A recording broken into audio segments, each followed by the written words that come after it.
Papers flying in the air, mics being destroyed, and books being torn. No, this didn't happen in a school classroom. This happened in India's parliament. TMC MP Derek O'Brien attempted to tear the Rajya Sabha rule book right in front of the speaker's chair in protest against farm bills being passed in the Rajya Sabha. The opposition alleged that a division of votes was not allowed before passing the bills. But was tearing the rule book just an act, just an unruly act, or was it also symbolic of the parliament proceedings this monsoon session that has been on for the past few days?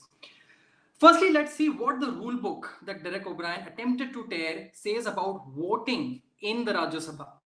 There are two ways of voting for a bill in the upper house. Firstly is a voice vote. The speaker or the chairperson asks the members to vote ayes or noes in favor or against a particular bill. Technically, the side that yells louder, the bill is passed in that particular favor or not. Now, this is a voice vote, and it's a faster process, generally acceptable if there is overwhelming consensus or support for a bill. The other method involves actual voting by MPs called as division. Now, this is done by getting MPs to actually vote electronically. This process might take longer, but the results can't be disputed. Now, if in case any member challenges the voice vote result, the speaker can take a proper head count by asking ayes and noes to rise in their seats. If the speaker does not do that, then he or she can put the question to vote for the second time as ayes and noes. But despite this, if the result of the voice vote still stands challenged, the speaker is bound to take an electronic vote for the particular bill. Now, considering these rules, let's see what happened on Sunday. Two ordinances out of three were passed on Sunday by a voice vote, even as the opposition claimed that they had demanded a division of votes. The ruckus began when chairperson Harivansh Singh rejected the demand from the opposition benches to end the session of the day at 1 p.m. as per schedule. Now, if the session had ended on time, the passage of the bill would have shifted to Monday, and it would have given more time to the opposition parties and members to file resolutions or move resolutions against the bills. When that didn't happen, several MPs, including AAP Sanjay Singh, TMC's Dola Sen, Arpita Ghosh, marched into the well of the House raising slogans. A few of them climbed on the table in front of the Secretary General. Mics of both the Secretary General and the Deputy Chairman were broken, and Derek O'Brien attempted to tear the rule book.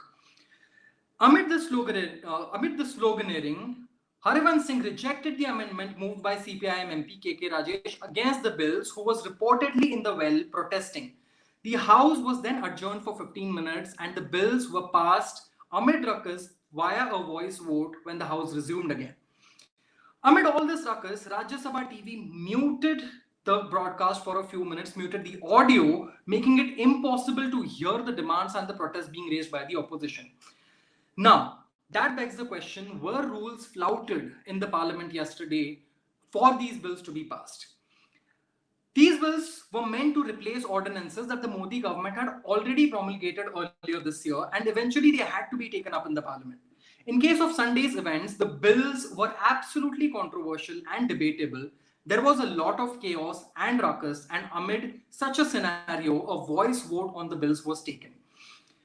The opposition claims that the deputy chairperson, Harivansh Singh, did not listen to their demands of division of votes or vote by head count or an electronic vote for the bills, because the resolution and the opposition had also demanded that the bills be sent to a select committee. The opposition claims that this was done by the deputy speaker in order to get the bills passed in a hurry.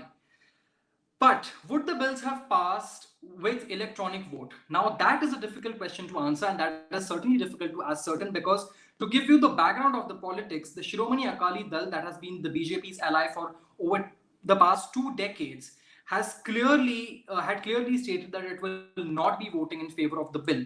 If you remember, Cabinet Minister and SAD leader Harsimrat Kaur Badal quit the Modi cabinet in protest against the farm bills, calling them anti-farmer.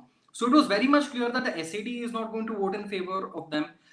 The BJD and other friendly parties of the BJP, like the TRS, the AIDMK, who were expected to vote in favor of the bills yesterday in the Rajya Sabha, had also raised concerns, and a few of the members had also asked for the bills to be sent to a select committee.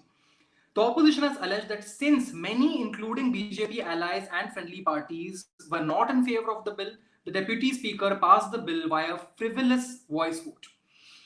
Now, that begs the question, can these bills be challenged? The opposition moved a no confidence motion against Harivansh Singh after this entire episode unfolded yesterday.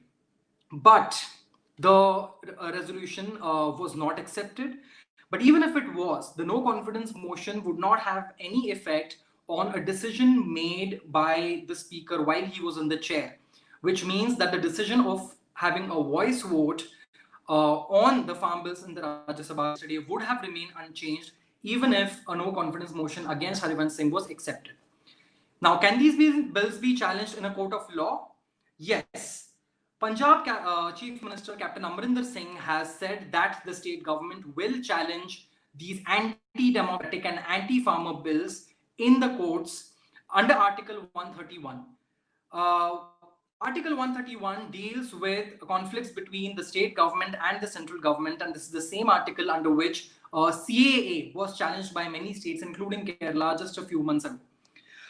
Whether the bills will stand scrutiny of law, that remains to be seen. But for now, the opposition has clearly upped the ante against the government for passing the bills in the Rajya Sabha the way they were passed.